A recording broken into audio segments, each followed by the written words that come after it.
E aí, vamos estudar a lição? Mais uma semana em nome de Jesus e hoje, neste super sábado, estaremos começando sob o tema desta semana, o inimigo interno.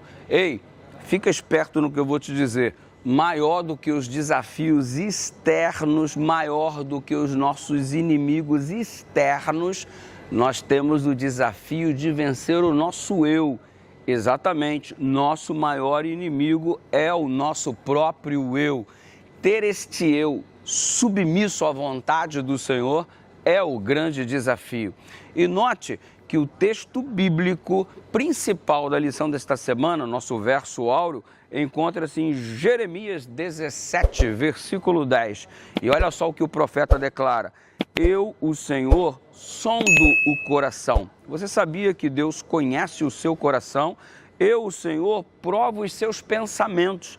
Deus conhece os corações, Deus conhece os sentimentos, para dar a cada um segundo os seus caminhos, segundo o fruto das suas ações.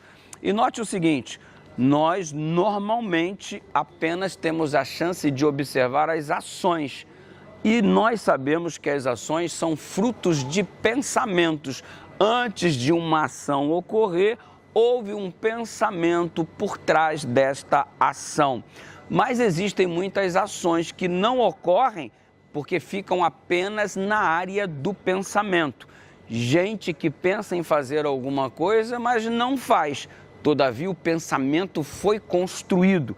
E o Senhor Jesus, ele nos advertiu que as ações, elas são importantes de serem notadas, mas o pecado, ele acontece na mente. E ele utilizou, inclusive, o exemplo do adultério em Mateus capítulo 5 para ilustrar isso.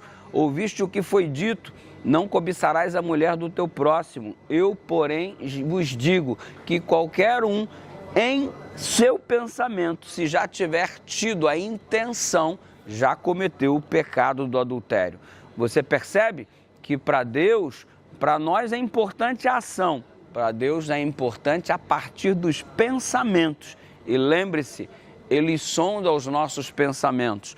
Tanta gente com um comportamento tão bonitinho, mas de repente os pensamentos não estão de acordo com este comportamento que parece ser tão bonitinho. Você se lembra de Davi? Quando no alto do palácio estava, quando é que ele pecou? Quando se deita com a Betseba ou quando a cobiça do alto do terraço de seu palácio? Ou seja, antes de se deitar com a Betseba, ele já cometia adultério em pensamento ao imaginar coisas com ela. Ei, por isso que Deus sonda os corações e Ele tem a capacidade de limpar os nossos pensamentos. Tem gente que não tem ações catastróficas, mas ainda possui pensamentos impuros. Ah, pastor, então não adianta nada, adianta sim pedir para Deus purificar o nosso coração, os nossos pensamentos e que Ele nos ajude para que o nosso comportamento apenas exiba um pensamento que está transformado pelo poder do sangue de Jesus.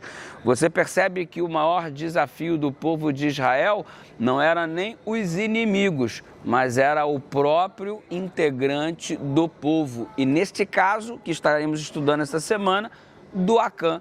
Israel não estava perdendo pela força militar do oponente, ele estava perdendo porque o próprio membro do povo estava sabotando o povo, a saber, o Acã. Nós sofremos mais pelos nossos problemas internos do que pelos problemas externos, mais pelo desajuste do nosso eu do que, consequentemente, pelo inimigo que nos ataca. Então, o nosso problema maior é interno. Por isso, vamos recorrer ao Deus que sonda os corações, conhece os pensamentos, porque internamente Ele vai nos ajustar e assim as nossas ações refletirão as ações de um pensamento transformado, de uma mente transformada, de um coração lavado pelo sangue do Cordeiro. Pense nisso. Na verdade, tem muita gente que tem boas ações ainda com maus pensamentos. Que possamos ser aqueles que têm boas ações, mas que os nossos pensamentos também sejam puros em nome de Jesus. Isso significa saúde integral, por dentro e por fora. Saúde espiritual plena, por dentro e por fora, em nome de Jesus. Ora comigo, Pai querido, limpa os nossos pensamentos, os nossos corações.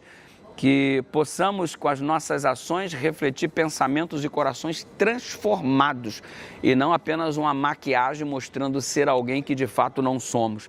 Limpa primeiro o nosso coração para que as nossas atitudes reflitam este coração transformado pelo Senhor, em nome de Jesus.